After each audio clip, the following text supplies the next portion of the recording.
Governmental immunity is the doctrine from English common law that no governmental body can be sued unless it gives permission. This protection resulted in terrible injustices, since public hospitals, government drivers and other employees could be negligent with impunity from judgment. Governmental immunity is sometimes known as sovereign immunity, which in the United States, the federal, state, and tribal governments enjoy when it comes to lawsuits.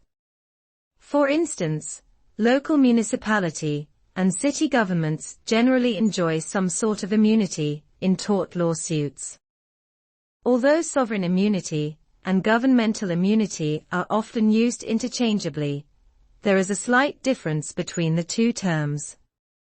Sovereign immunity protects sovereign states and their state officers and agencies. On the other hand, governmental immunity provides immunity for subdivisions within the state, such as city municipalities. Governmental immunity can be further classified into two major categories, which are absolute immunity and qualified immunity.